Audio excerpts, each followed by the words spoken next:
Local AI is becoming incredibly powerful. We can now run models locally that only a short time ago would have required the cloud. But I don't want to talk about the speed, hardware, or money.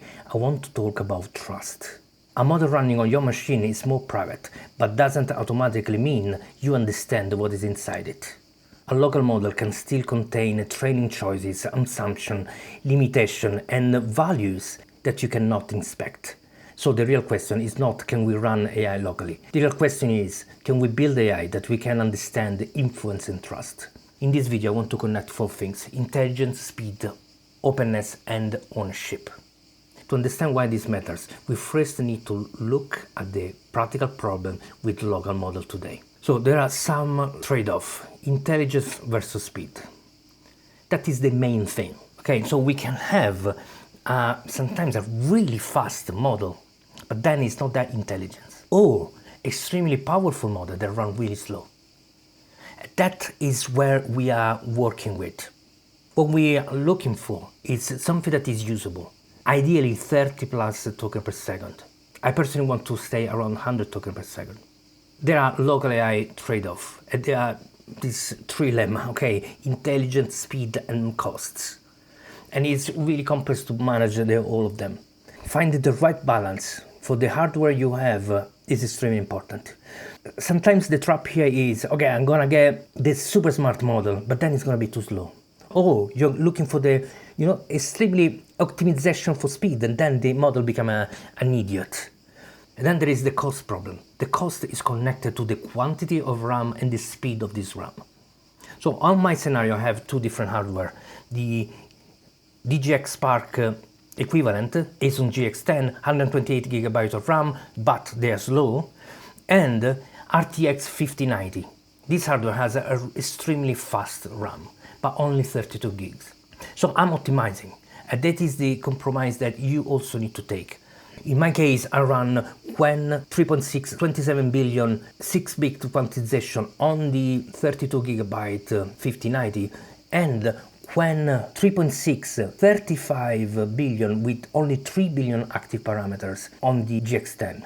Why? Because this is, for me, is the best balance. I have a higher intelligence with a decent context window on the RTX 5090 with 100, 110 tokens per second. Then I have another agent that is less powerful, but still run 50 to 70 tokens per second on the GX10. In this way, I have found the right balance. But on this hardware, you could run bigger models, but then you have the problem of speed. The trap sometimes here is, I like the idea of running this extremely powerful model, and to make it run on your smaller hardware, you need to quantize it a lot, so they become less intelligent, but they're still pretty big, so they become also really slow. And then you have a double problem, an AI that is not as smart as you actually wanted, and too slow to operate it. And this is why, at the moment, we need to deal with this reality. And it's not cloud versus local. It's probably a hybrid. A scenario where you have a local model doing most of the work, but then every now and then calling for a cloud for those tasks that require more power. So local model when you need privacy, 100%, that cannot be offered by a cloud model. A must-have when you don't want to have those guardrails, when you don't want to ask permission to a company, when you want your data to stay within your premises, to change the workflow in the way that makes sense for you. But cloud models can still be useful. This is evident where your hardware cannot be enough. Sometimes it's because you need a much more intelligent model. Sometimes it's because you need a swarm of AI. Having a hybrid solution allows you to have the freedom to adapt to the circumstances, to have multiple solutions to problems, and leverage what those models are best for. But this is where the question becomes bigger than hardware, because running a model locally solves one problem, but it doesn't solve the entire trust problem. Local doesn't automatically mean transparent, and here is the real problem. You hear about open weights. Okay, sometimes open source, but this is not the reality. Something that is truly open source means you can see the training data. You can see how it's been trained. That will be open source. So it's not just the weight. So the fact that they give us the weight means now, okay, we can run this model. We own the weights. Amazing. But the trust is also be able to understand how those weights are being created. And it's important to see which data is being given to those AI. Because a model will probably reflect the choices made by company, a research team, a government, a particular cultural environment. This does not mean that it's a model is secretly manipulating you or secretly spying on you. It just means it has a bias. And the problem here is some of those biases have ideology that are not in line with me. It would be simple to say, yeah, it's the Chinese, okay, but it's not, because different ideology has different kind of problems. While some ideology pushed by a government creates some problem, another ideology pushed by a corporation that wants to profit out of me has another problem. So the people that build those AI, if they don't give us the transparency, that means we can't fully trust. And we need to be aware about this problem. Because the moment this model gets trained, someone, somewhere, made some decisions. And we don't know what kind of decisions have been made and why. This is why transparency matters to me. I want to know the biases of those models. And this is why we need to start demanding more clarity about these open weights and open source, where we have Gemma 4 being kind of weird because we have the open weight and some elements we can say partially open source, but still we don't see everything. And sometimes we think that the problem is connected to everything is open source, then it's impossible for them to monetize.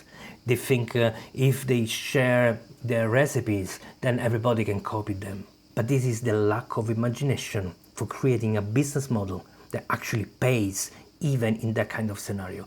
And that is the real problem. They don't see the business model required to be 100% transparent. The lack of imagination creates a cascade of problems. And this is where we need to intervene. And let's be clear on the objective of what we need to achieve. We need to be able to examine the data, discuss this data.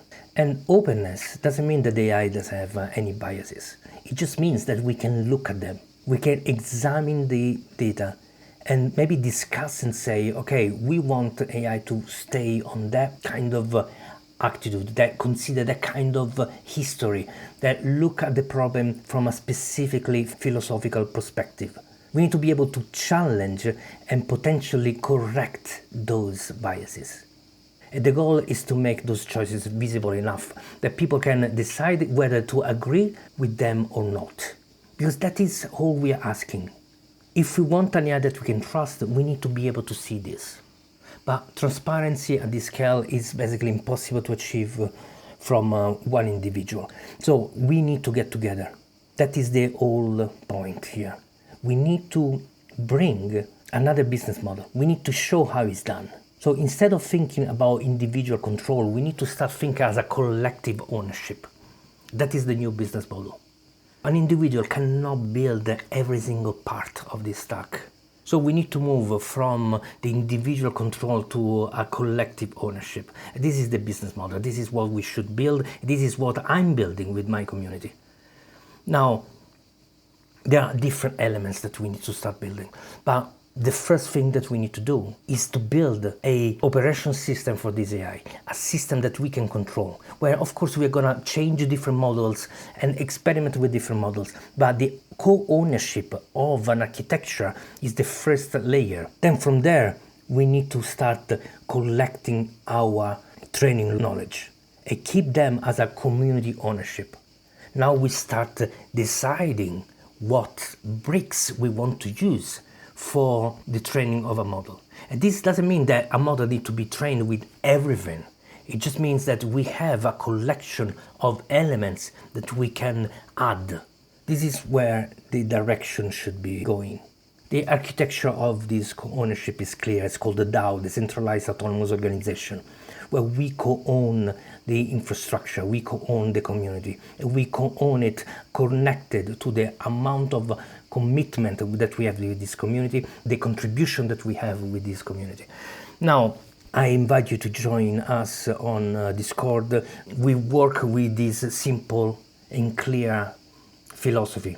It's called augmentatism. The idea is not to replace human, it's to augment us and to build an AI that we can trust. And trust is local first, but transparency is a must. Thanks for staying at the end. Again, like and subscribe, and watch the next video, and see you on Discord. Ciao.